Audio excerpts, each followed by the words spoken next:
Pilihan dalam hidup. Mazmur pasal 1 ayat 1 sampai ayat 6.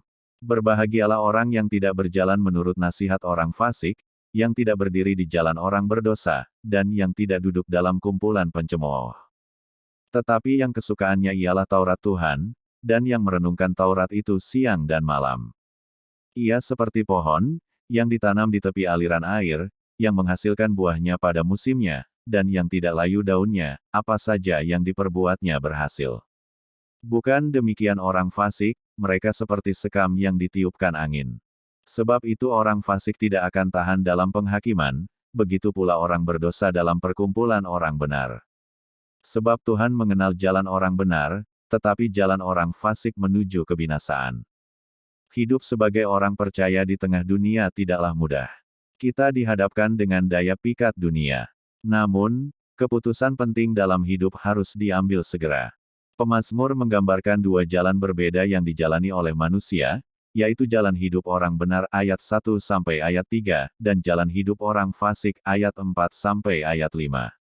Mereka yang menjalani hidup yang benar disebut berbahagia. Pemazmur hendak menunjukkan bahwa penghakiman Tuhan atas manusia tidak didasarkan pada ras, jenis kelamin, ataupun suku bangsa. Penghakiman Tuhan didasarkan pada respons manusia terhadap apa yang difirmankannya. Dalam hidup orang benar, Taurat Tuhan menjadi kegemarannya, serta direnungkan siang dan malam ayat 2. Ketaatan kepada firman Tuhan adalah kunci keberhasilan dalam hidup yang dijalani ayat 3, dan pemazmur menekankan bahwa Tuhan mengenal dan memberkati jalan hidup mereka ayat 6. Namun, hal yang kontras dialami oleh orang fasik.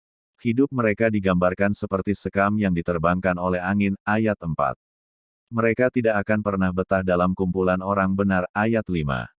Jalan yang dipilih berujung pada kebinasaan, ayat 6b. Dalam hidup ini kita bisa melihat contoh dari orang-orang yang memilih hidup di jalan orang benar dan jalan orang berdosa. Alkitab menegaskan hasil akhir dari dua pilihan yang amat berbeda ini. Allah menghendaki agar umatnya tidak memilih jalan orang fasik, melainkan jalan orang benar. Kita sebagai orang percaya yang hidup di antara orang tidak percaya harus bijak dalam memilih dan menempuh jalan hidup supaya kita tidak mengikuti pengertian dan kebiasaan orang berdosa. Firman Tuhan harus senantiasa menjadi pegangan kita dalam menjalani kehidupan.